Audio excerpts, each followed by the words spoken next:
Hey, all happy Monday. It's the start of another week. It is about 4 degrees outside and it was blizzard conditions for Dude, it's several like negative hours. 17 with the wind chill, right? It's disgusting. I don't know what's going on up here. It's I terrible. do not know. Hopefully, the rest of you all around the country have a little bit better than we do over the last few weeks. But today's a good day. We have another top 5, which is actually top 6 today in another category. Brand new one. Best bang for your buck of 2025. This is Trent and myself, our opinions of what we feel is the top 6 best bang for your buck.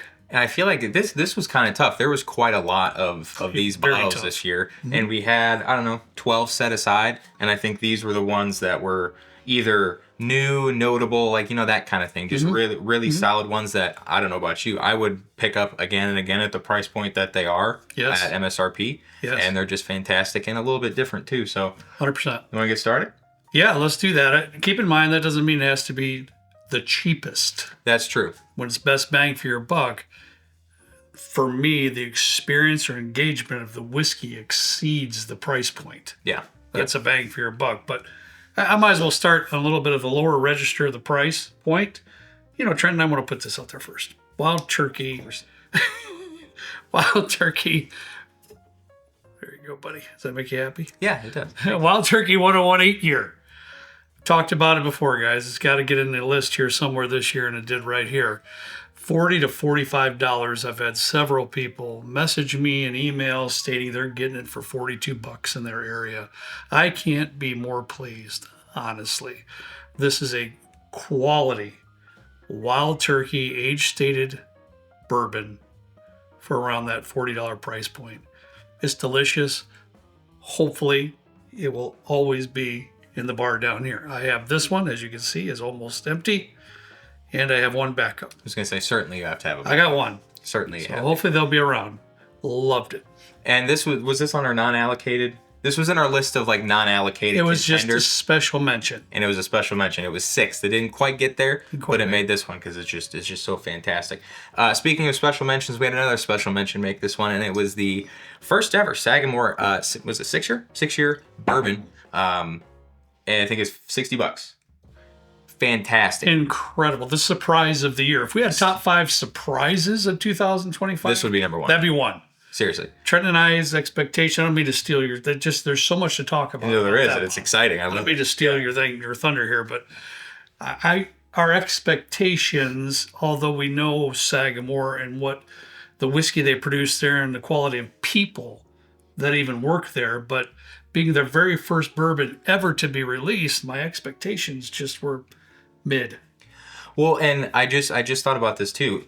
Sagamore came out with their first bourbon. I think it was last year. Hard Truth came out with their first bourbon. It's true. And I think our expectations were also maybe a tad bit low just because they were so good at rye whiskey. Sure. And I think that might have been the same with Sagamore. I didn't have super high hopes for it. I was hoping it would have been pretty good. But honestly, if again, this wasn't on the non-allocated or the allocated list just because of the availability. And this list also is pretty much full of things that you can get at MSRP probably pretty much anywhere. This one being a little bit of a caveat because it was so limited in its distribution scope that it might be a little bit difficult to find, but Might be a little bit of a wait.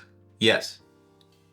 But seriously, this is probably my favorite bottle this year in terms of surprises and the quality and the price and just all around release. It's just fantastic. I can't deny that, bud. Yeah. The next one I got over here, Trent, let me get my glasses on for a second. I got a Bernheim wheat whiskey.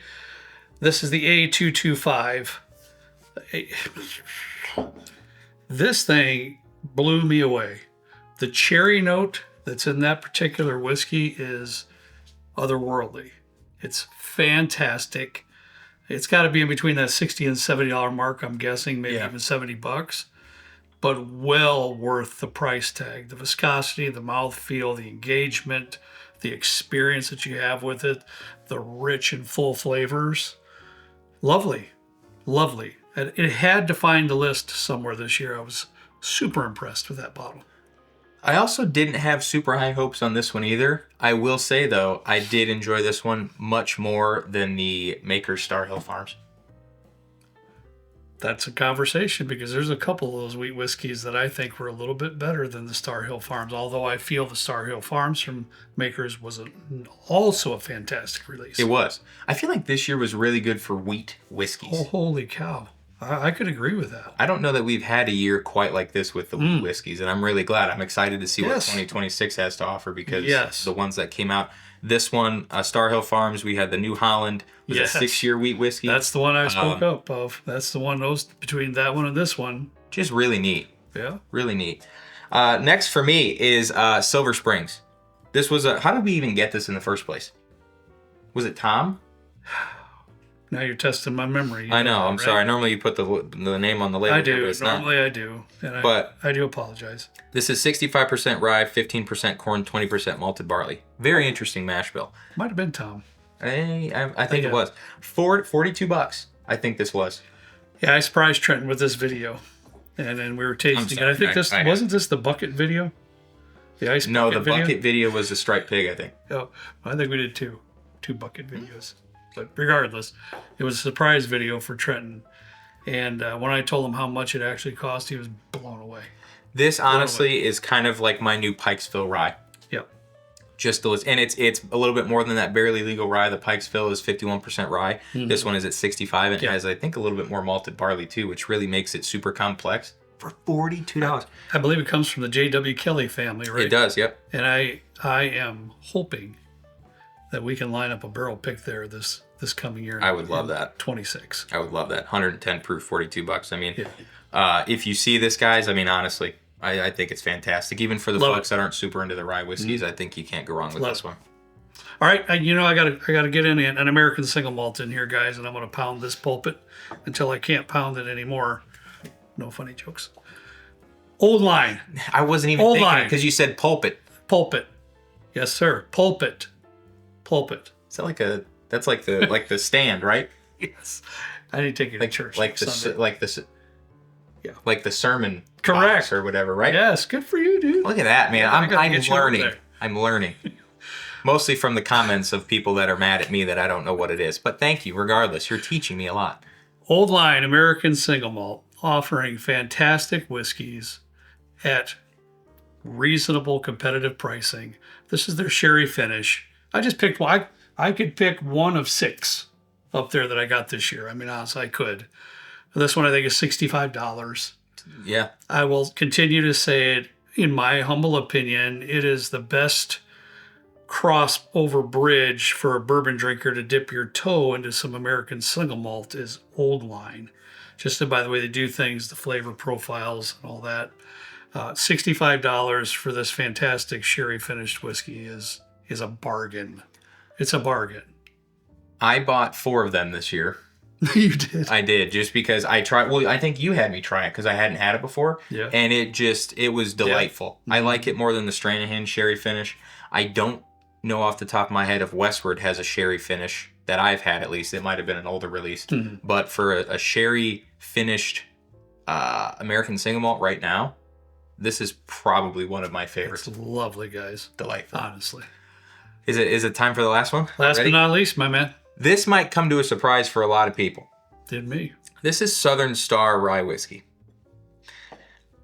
I don't remember what video we put this in. It was more recent than not, but I think this was $28. It was for this rye whiskey. Around $30. And it's a double oak. Double rye. The proof point is 88, which is more surprising.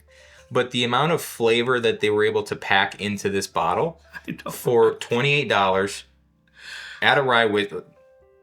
How can you not put that bottle in a best bang for your buck list? Hence why we have 6 up here instead of 5. Yeah, it's just fantastic. You can't eliminate it. Because this was right next to the Southern Star, and it was also right next to the J.W. Kelly rye. That was also very good. Yes. But we were trying to keep it to one kind of a brand, and this was better, and this was also better than the J.W. Kelly rye. But I was very surprised. I don't think I'd had any Southern Star up to that point, or any Southern Star that really made a lasting impression, quite like this one did. But in terms of the proof, very approachable for a lot of people that aren't maybe into ryes, but has a lot of flavor with that double oak kind of a nature to it, and it's a low proof.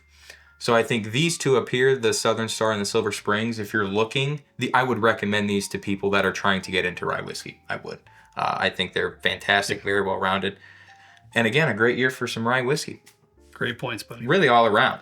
These were fantastic bottles. Yeah, I'm so glad that we decided to put this category of top 5, 6 of the year. Yeah. And we need to continue this because I think it's important that as many people as possible find out.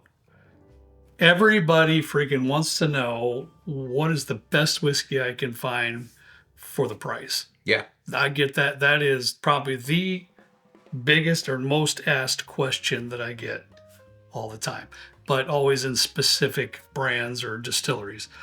What basically it is, what is the best bottle I can buy for my money? Well, if you see these 6 up here, if you have any recommendations, we'll kind of use this as kind of more of like a thread or a discussion. Check out the comments, see what other people are saying. If you see one that we didn't put up here that you think should have been, that is comment it yourself or leave a thumbs up so that the folks that are trying or watching this video that are trying to find gift ideas or anything else for the holidays or just trying to beef up their collection with the price to value bottles, they can use it as like a ledger of information and see what the general consensus is on a lot of these bottles. Our community trend also is so helpful. They seriously are. Yeah. Comments, even in our Patreon group, Discord, so on and so forth, they're just extremely helpful. Yeah. If anybody has questions, concerns, or putting their right hand up, do what they can to try to help lead us all into the right direction. So we thank you all for that, honestly, for all your reciprocation all year long in the comments. Yeah. You guys are just fantastic. I can't. You, Roy. Even you. I can't say enough about you all, honestly, God. We love you. All right, that's all we got today. Ask you to please drink responsibly. We'll see you next time right down here with Trent and me in a good old basement bourbon bar. See you later.